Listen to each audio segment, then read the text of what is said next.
Hello, it's Scott Manley here, and today I want to be mucking around with target drones and cruise missiles. Now, you might have seen my live stream on Saturday. So this is my test rig designed to launch not one but two aircraft from the runway. First we throttle both engines up to 100%, well except for the top one, which is actually it is thrust limited to 50%, largely to make sure that the interception speed is not too fast. Now once we get up to power, what we're going to do is we're going to drop the first one and fire some little Sepatrons to get it up to speed. And once that gets into a flyable attitude, I ditch this and it starts running down the runway. We get a quick look at the vehicle I used for my reverse shuttle. Of course, this one is now chasing the target vehicle down the runway, and I have to switch back and forth between these to make sure that the flight attitude is more or less level here. There it is there. So now bring the nose down just a little. So we want to have it flying in level flight as much as possible, preferably close to the water because it's much slower there. And now, because I've been distracted, I have been flying far too fast, so I need to bleed off this excess speed. I have these spoilers set up, those help a little, and now what I'm trying to do is let my aircraft slow down just enough so I can start doing S-turns. Now the S-turns they serve two purposes. First of all, turning will bleed off excess airspeed, right? Because you're making the drag higher. The other thing is that by turning through these S curves, I'm flying a longer wiggling path, right? So I am going back and forth here, rather like my dog that's running by right now. And I'm flying a longer path, so this other aircraft is flying in a straight line and should therefore catch up on me. The trick is that you've got to kind of get yourself into a position where you can match speeds with it. Now, obviously, if you were flying a real aircraft, you could afford to do a long, sweeping turn to get yourself onto the 6 o'clock position. However, this is Kerbal's space program, and if you go more than a few kilometers away, it will cause your aircraft, the other target, to just disappear. Also, if you quick save while in flight, the other object will disappear as well. It's rather frustrating because you have to go through this setup time every time you want to do this. Now this target comes from the BD Armory mod by Bahamut D.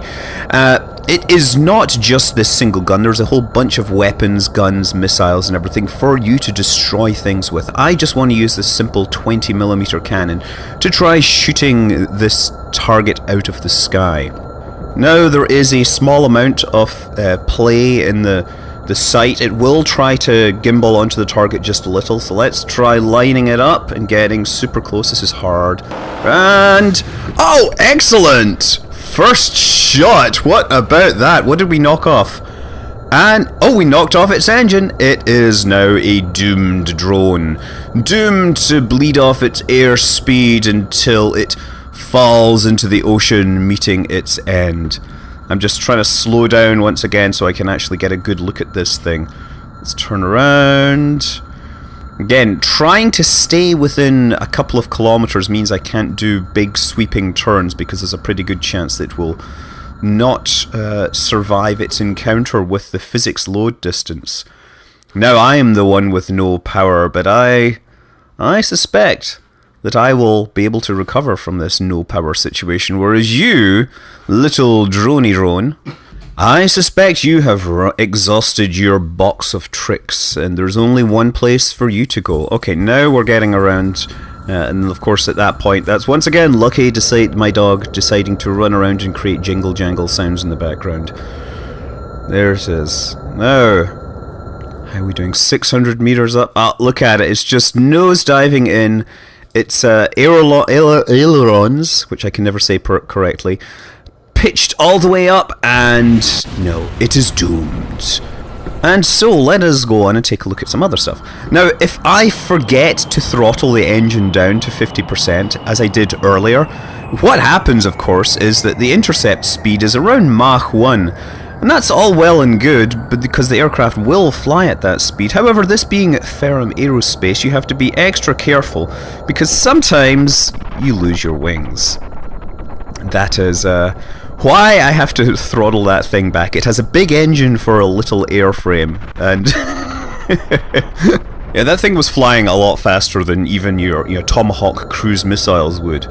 Now, interestingly enough, you can also knock these things out of the sky instead of using the guns, which is a challenge in and of itself, which actually goes back to the V1 missile from World War II.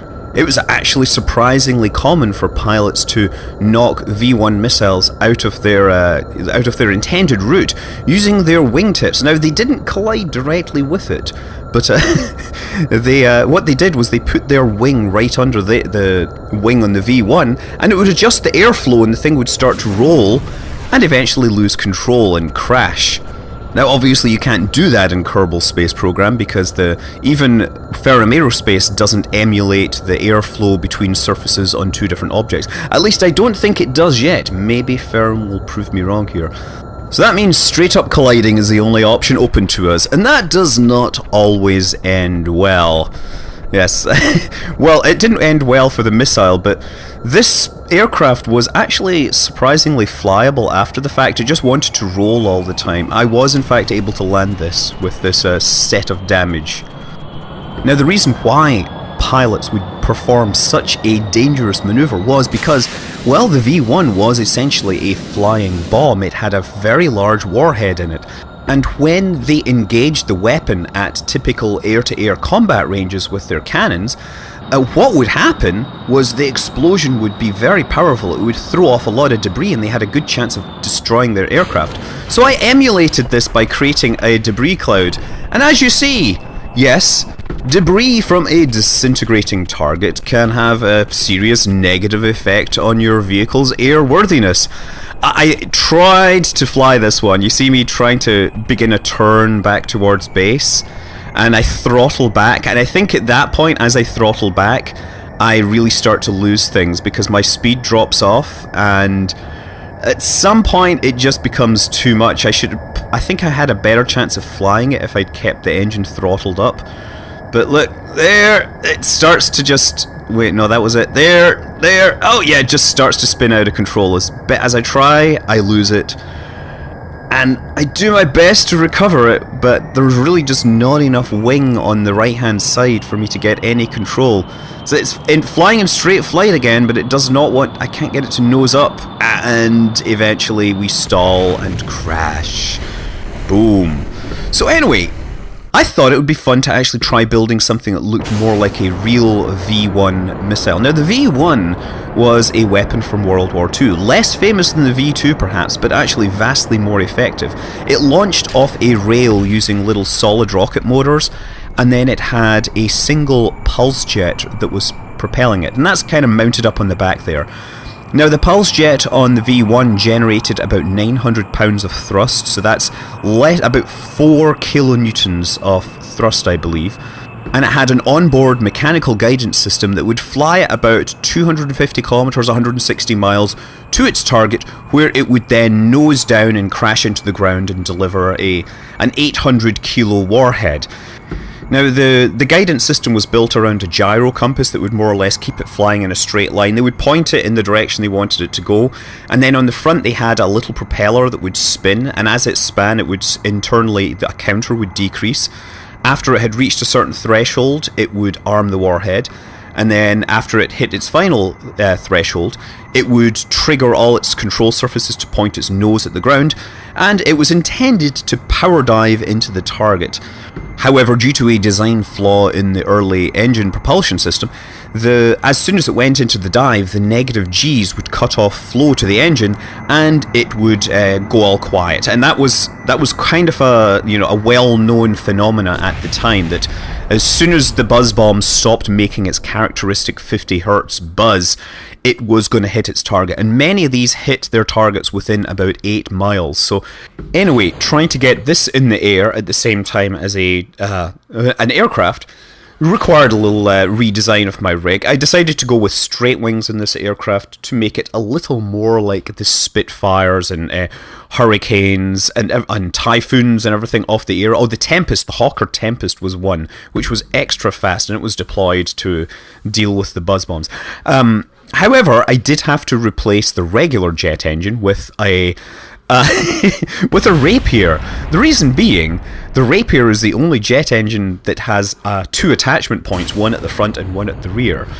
So getting this into the air at the same time did require a bit of work, and you see I kind of messed this up. I accidentally hit the gear button here, tore that off. I'm skidding along. You see there, I dropped the landing gear.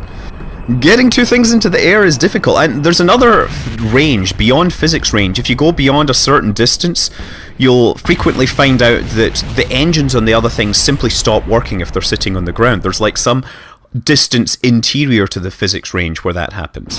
So, trying again, getting that set up, and this has got its cart ready to go there. Throttle the engine, fire those rockets. And no, I can't steer it! There goes its engine once again. I went through this quite a bit trying to make this happen, but at least this one got into the air this time. Using only about 10 kilonewtons of thrust. This engine has been scaled down using tweak scale to make it look a little more the part, to replicate the characteristic look of the Argos Pulse Jet. Now, the Pulse Jet actually is an interesting engine worth talking about. Now, the Pulse Jet on the V1 is actually kind of worth talking about, because not many... Pulse Jet is a rare thing these days. Pulse Jet is not a rocket, many people think.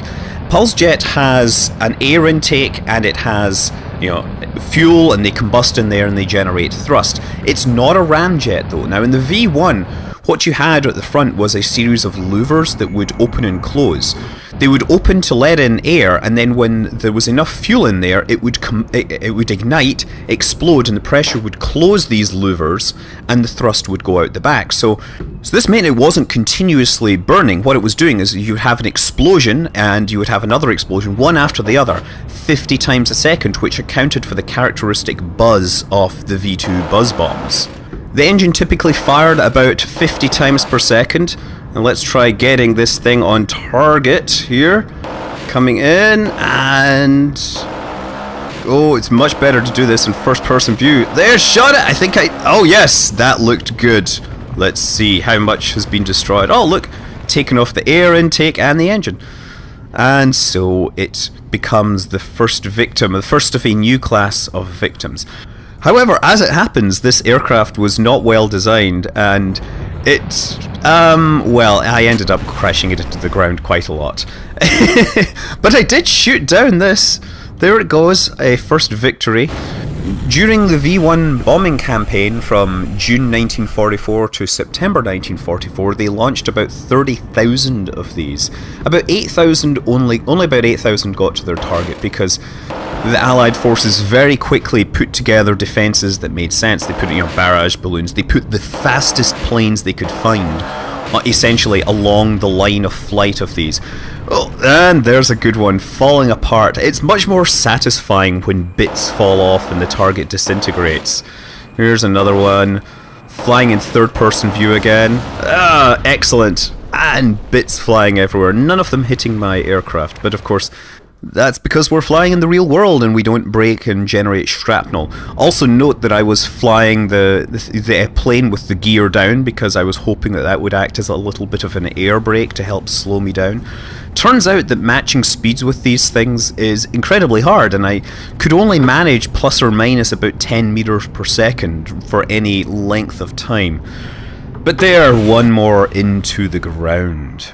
Now, you know, for pulse jet engines, incidentally, there's another design of pulse jet, which is the U-shaped pulse jet, and that's even more interesting because it has 0 moving parts. It has one intake loop and it has an outlet loop, and just because of the imbalance in the sizes of those, one will preferably suck in air and the other will preferably send out exhaust. And once you get those things going, they will pretty much run on their own as long as you supply them fuel. There's no moving parts at all. There's a guy on YouTube I like to see, Colin Furs. He's just, you know, a manic bundle of energy building pulse jets and other things. Well worth watching. I don't recommend building one yourself unless you really know what you're doing. But all the same, they're fun things to look at. Now, incidentally, after World War II, the V1 design was actually copied by France, Russia, and the US. The US built their own versions. The Russians captured them, and then they used them to attack certain places on the Eastern Front.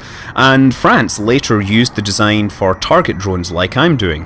Here's my attempt to knock this one out of the sky using good old-fashioned collision technique. Again, in real life, what they had to do was get up very close next to them and then place one wingtip under their the wingtip of the target. And of course, this is very hard because it would be flying at 350 miles an hour, which was very close to the upper speed of some of these aircraft.